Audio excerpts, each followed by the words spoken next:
2 ans de crise, du Covid, 2 ans de mensonges, 2 ans que le gouvernement prend les Français pour des imbéciles.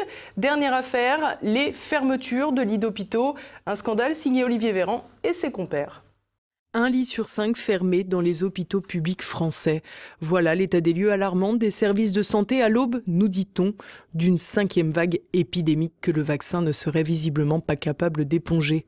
En effet, selon le ministre de la Santé Olivier Véran, un certain nombre, vous apprécierez la précision des chiffres, d'unités dans les hôpitaux sont obligées de fermer, faute de soignants.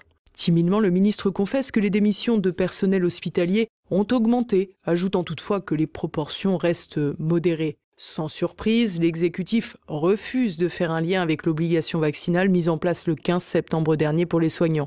Et pour cause, cela signifierait que le gouvernement a lui-même engendré la situation de tension extrême que les hôpitaux connaissent aujourd'hui. Pourtant, il est non seulement responsable de cette dégradation récente, mais aussi des précédentes. En effet, nous rappelions il y a quelques semaines que plus de 5700 lits d'hôpitaux de notre pays avaient été fermés en pleine crise sanitaire, c'est-à-dire au moment même où le gouvernement confinait les Français à cause de l'embolie des services de santé. La réalité est donc claire, les choix politiques, entre bureaucratie écrasante et absence d'investissement, ont plongé peu à peu le système de santé français que beaucoup nous enviaient dans une situation inquiétante. La brutalité de la politique vaccinale a terminé le travail en convainquant les soignants exténués et réfractaires à la piqûre de prendre la poudre d'escampette. Les autres ont été mis à pied en l'absence de vaccin. Les derniers, ceux qui ont plié, inquiets légitimement pour leur avenir, récupèrent la situation tendue et sombrent dans le surmenage induit par le manque d'effectifs, conduisant donc à une déshumanisation des soins. De là, l'absentéisme explose encore. Et le cercle vicieux institué par les politiques bat alors son plein. En effet, quand les lits sont vides, on les ferme et on stoppe les embauches. Et quand on manque de soignants, on ferme des lits. Dans une telle situation, pas étonnant que les recrutements de personnel ne soient pas au beau fixe. Avec une telle ambiance, les volontaires ne se bousculent pas au portillon.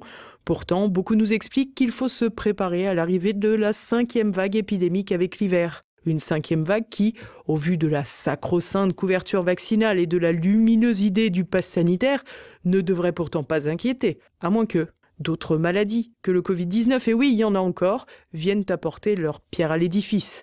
Les urgences pédiatriques seraient notamment de plus en plus sollicitées par des cas de bronchiolite. Figurez-vous même que l'on craint une résurgence d'autres maladies plutôt bénignes qui conduisent finalement à l'hôpital. En cause, la chute des défenses immunitaires. Une situation héritée de la mise sous cloche forcée de tous les Français entre confinement, couvre-feu et masque obligatoire, au point de ne plus confronter son organisme à aucune agression. Un résultat que beaucoup de scientifiques sérieux, dont l'épigénéticienne Alexandra Royoncode, avaient prédit. La réponse de l'exécutif devrait quant à elle être assez simple, insister sur la vaccination, la 3e dose et prolonger l'inopérant pass sanitaire pour pallier l'immunodépression et déjouer la déliquescence des hôpitaux qu'il aura lui-même favorisé.